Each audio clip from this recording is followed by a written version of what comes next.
আমার ছেলে আমাকে অনেক দিন যাবৎ বলতেছিল, আম্মু তোমার এখান থেকে আমাকে একটা মুরগি জবাই করে দাও। তো তোমরা যারা আমার ভিডিও দেখো তারা বুঝতে পারবা যে আমি অনেকগুলা হাঁস মুরগি পালি। সেখান থেকে একটা মুরগি ছেলেকে জবাই করে দিলাম, ছেলের আশা পূরণ করলাম। যাই হোক, ছেলের বড় দাদি ওকে লাকড়ির চুলাটা বানাই দিছিল। তো এটা অনেক দিন যাবৎ পড়েছিল, তাই ভাবলাম যে একটু লাকড়ির চুলায় কেন না রান্না করা যাক। ছোটবেলায় অনেক জোলা ভাতি খেলতাম লাকড়ির চুলায়, কিন্তু এখন বড় হওয়ার পর আর লাকড়ি দিয়ে রান্না করা হয় না। প্রায় অনেক বছর পর, মিনিমাম 10-15 বছর পর হবে আমি লাকড়ি দিয়ে রান্না করতেছি।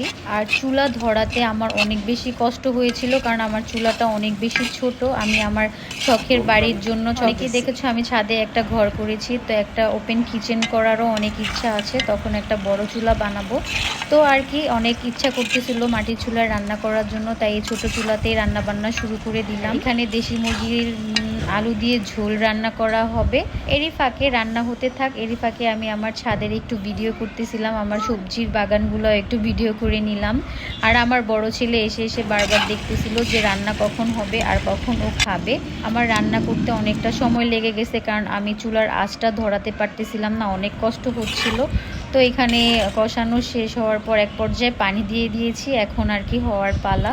তো রান্নাটা অনেকটাই কমপ্লিট হয়ে গিয়েছিল। খাওয়ার ভিডিওটা তোমাদের সাথে শেয়ার করতে পারিনি, কারণ রান্না হওয়ার পর ভুলেই গিয়েছিলাম খাওয়ার ভিডিও নেওয়ার জন্য।